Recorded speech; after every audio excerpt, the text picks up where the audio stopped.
इस तर्रार विधायक दिव्या मदेरणा हमारे साथ हैं। दिव्या जी, जिस तरह का घटनाक्रम राजस्थान की राजनीति में बना है और खासतौर पर ये बात कही जा रही है कि आलाकमान जो चाह रहा है उसके उलट कुछ हो रहा है, दिव्या मदेरणा क्या देखती है और क्या स्टैंड है उनका?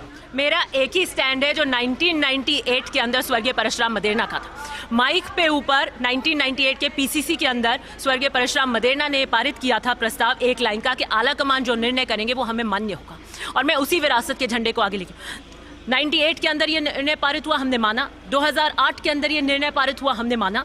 2018 के अंदर ये निर्णय पारित हुआ, हमने माना। 2020 के अंदर जहां अधिकृत विधायक दल की मीटिंग हुई, जहां पे कांग्रेस प्रेसिडेंट ने ऑब्जर्वर्स भेजे, मैं वहां उसका हिस्सा थी। मैं उस वक्त भी किसी गुट का हिस्सा नहीं थी, मैं आज भी किसी गुट का हिस्सा नहीं हूं। मैं 52 से लेकर आज ये 15वीं विधानसभा का 15वां टिकट मेरे परिवार में। ये निष्ठा और विश्वास पे, मेरे दादाजी ने कहा था पथ पर पैर नहीं विश्वास चला करता है, और उस कांग्रेस के प्रति मेरा विश्वास अचूक है। उस झंडे को मैं चलाए। लेकिन गहलोत गुट कह रहा है कि निष्ठा की बात है, जिसने पार्टी को बचाया 102 लोगों में, इसमें आप भी शामिल रही, उन्हीं में से बनाइएगा। मैं इस पे कोई टिप्पणी नहीं कर सकती, क्योंकि जब मैं ये बात कहती हूँ कि कांग्रेस आलाकमान जो निर्णय करेंगी वो मान्य है, तो मैं उस पर अपनी पैरेलल राय दूं, तो फिर मेरा उसमें मान्यता क्या रही? मदेरणा लेगेसी से आते हैं आप, वो परिवार जो मारवाड़ की राजनीति में नहीं राजस्थान की राजनीति में अपनी पहचान रखता है, लेकिन आखिर ऐसा क्या हुआ कि आखिर क्यों अभी तक किसान वर्ग को वो हक नहीं मिला? और ये बात लगातार कही जा रही है कि क्यों नहीं उस वर्ग से आए। देखिए, निश्चित रूप से राजस्थान के 52 से लेकर आज 15वीं विधानसभा तक ये रहा, हर गांव गरीब के व्यक्ति की आस है कि किसान वर्ग से बनना चाहिए। लेकिन बहुत से घटनाक्रम होते हैं, बहुत से चेहरे होते हैं, राजनीति संख्या बल का खेल होता है।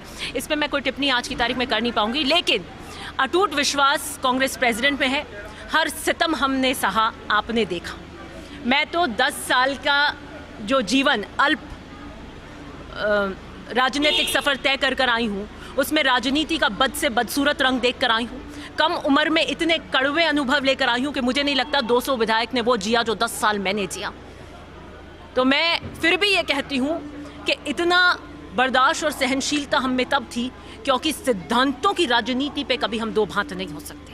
सिद्धांतों की राजनीति में कांग्रेस की निष्ठा पर, आलाकमान के प्रति अपनी निष्ठा पर हम कभी प्रश्न चिन्ह नहीं लगने। इसलिए बहुत बात हो रही वफादारी और बेवफाई पर। व्यक्तिगत इंटरेस्ट से ऊपर उठकर पार्टी देखनी पड़ेगी। मदेरणा साहब ने 1998 में भी कहा था व्यक्ति की पूजा नहीं हो सकती, व्यक्ति से बड़ी है पार्टी, और उन्होंने कहा मुझे नहीं, और ये निर्देश सारे विधायकों को कहा था कि आलाकमान ने जो कह दिया वो मानना पड़ेगा और विद्रोह का एक शब्द नहीं आना चाहिए। तो मुझे लगता है जब वो एक लीडरशिप के रूप में ये कमांड कर सकते थे 98 में, तो हम अगर बहुत स्ट्रिक्टली, अगर बहुत कड़काई से ये कहें कि नहीं, आलाकमान के ऊपर आप इस तरीके से नहीं कर सकते, तो इतनी क्षमता विधायकों में नहीं हो सकती कि नेता की बात ना माने। चलिए, शुक्रिया। तो देखिए, ये थे दिव्या मदेरणा, जिन्होंने साफ तौर पर कहा कि वो पार्टी आलाकमान के स्टैंड के साथ हैं। साथ ही साथ उन्होंने कहा कि किसान वर्ग को भी मौका मिलना चाहिए। यानी कहीं ना कहीं ये बात भी उठ रही है, और जिस तरह से लगातार चीज़ें चल रही हैं उसमें दिव्या मदेरणा का स्टैंड यही है।